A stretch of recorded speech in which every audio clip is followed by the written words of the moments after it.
Welcome to mega kitchen. ఈరోజు మన special spicy noodles with soup.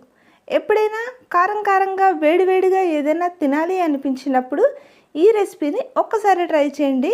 చలికాలంలో ఈ రెసిపీ చాలా బాగుంటుంది. దీని మేకింగ్ ప్రాసెస్ని స్టార్ట్ చేసేసుకుందామా?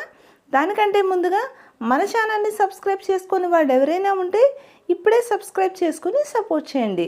ఇంకా ఆలస్యం చేయకుండా ప్రాసెస్ని స్టార్ట్ చేసుకుందాం. Let's start. ముందుగా స్టవ్ పై ఒక ప్యాన్ పెట్టుకొని దాంట్లో వాటర్ పోసుకొని బాయిల్ చేసుకోండి. వాటర్ మరుగుతూ ఉన్నప్పుడు దానిలో టమాటాని మధ్యకి ఇలా కట్ చేసుకొని దాన్ని ఇందులో పెట్టుకొని మూత పెట్టుకొని ఉడికించుకోండి. ఈ టమాటా రెండు వైపులా కూడా బాగా మెత్తగా కుక్ అయిపోవాలి. ఆ విధంగా ఉడికించుకోండి. మనకి ఒకవైపు అయితే ఇప్పుడు ఉడికిపోయింది కదా, దీన్ని రెండో వైపుకి టర్న్ చేసుకుందాం. రెండో వైపును కూడా బాగా మెత్తగా ఉడికించుకుందాం. నేను ఒక పర్సన్కి చేస్తున్నాను ఇది. దానికోసం మనకి 1.5 వరకు టమాటో సరిపోతుంది. ఈ టొమాటోని బాగా ఉడికించేసుకున్న తర్వాత దీన్ని తీసేసుకుందాం. ఇప్పుడు దీనిపైన ఉన్న పీల్ని తీసేసుకుని దీన్ని బాగా మెత్తగా పేస్ట్ చేసుకుని రెడీగా పెట్టుకుందాం.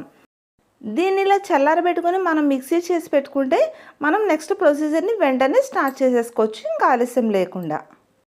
ఇప్పుడు స్టవ్ మీద వేరొక ప్యాన్ పెట్టుకుని దాంట్లో 2 స్పూన్స్ వరకు ఆయిల్ వేసుకుని దానిలో 2 బిర్యానీ ఆకులు అలాగే కొద్దిగా దాల్చిన చెక్క వేసుకొని వేయించుకోండి. ఇది ఇలా కాస్తంత వేగిన తర్వాత దీనిలో మనం ఇప్పుడు ఉడికించుకొని పెట్టుకున్నాం కదా టొమాటోని, దాన్ని ప్యూరీ చేసుకుని ఆ ప్యూరీని ఇందులో యాడ్ చేసుకోవాలి. ఇప్పుడు దీనిలో ఒక 1 కప్ వరకు వాటర్ని యాడ్ చేసుకోండి. ఇప్పుడు మంటని హై ఫ్లేమ్లో పెట్టుకొని దీన్ని ఉడికించుకోవాలి. ఇప్పుడు మనం ముందు దీనిలో టేస్ట్కి తగినంత సాల్ట్ని యాడ్ చేసుకుందాం. ఈ సాల్ట్తో పాటుగా ఒక 1/2 స్పూన్ వరకు కారం అలాగే ఒక 1/2 స్పూన్ వరకు గరం మసాలాను కూడా యాడ్ చేసుకోండి. గరం మసాలా కొంచెం తక్కువ క్వాంటిటీలోనే వేసుకోండి, ఎక్కువగా వేసుకోకండి. ఇప్పుడు దీని అంతటిని ఇలా మిక్స్ చేసుకుని బాయిల్ అవనిద్దాం. ఇలాగా ఈ సూప్ అంతా ఇలా మరుగుతూ ఉంటుంది. ఇది కొద్దిగా ఇలా మరిగిన తర్వాత క్రష్ చేసుకున్న మిరియాలని ఇందులో వేసుకోండి. మీకు ఇంట్రెస్ట్ ఉంటే పౌడర్ కూడా యూస్ చేసుకోవచ్చు. మనం దీన్ని ఎలాగో తర్వాత స్ట్రెయిన్ చేస్తాం కాబట్టి నేను ఇలా క్రష్ చేసిన బ్లాక్ పెప్పర్ని వేస్తున్నాను. ఇవి కూడా వేసేసిన తర్వాత దీని అంతటిని బాగా దగ్గర పడేంత వరకు మగ్గించుకుందాం. ఇప్పుడు దీనిపైన మూత పెట్టుకోండి. మూత పెట్టుకొని కొంచెం మీడియం ఫ్లేమ్లో కొంచెం దగ్గర పడాలి.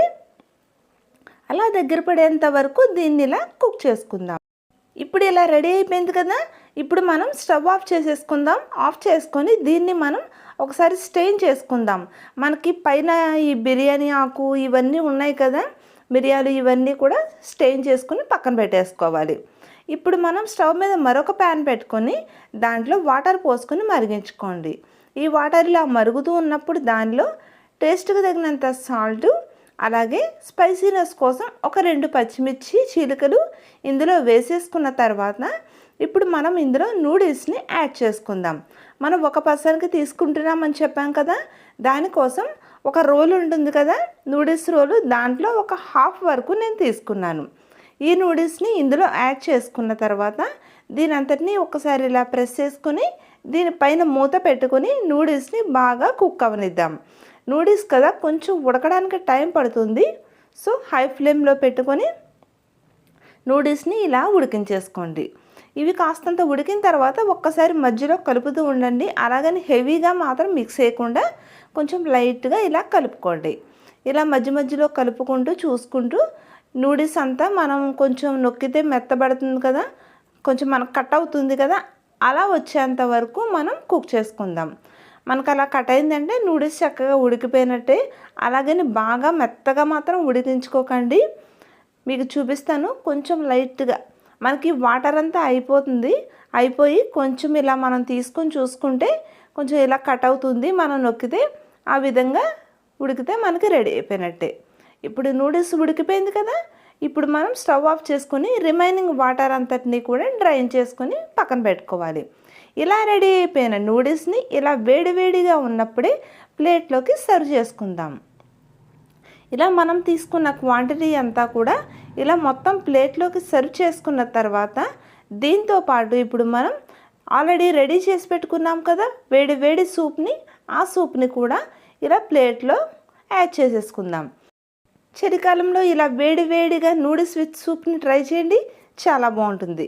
కానీ కొంచెం స్పైసీగా ఉంటుంది. స్పైసీనెస్ ఇష్టపడే వాళ్ళు తప్పకుండా ట్రై చేయండి. ఈ రెసిపీ మీకు నచ్చిందా? అయితే లైక్ చేయండి, షేర్ చేయండి, అలాగే మా ఛానల్ని సబ్స్క్రైబ్ చేసుకోండి.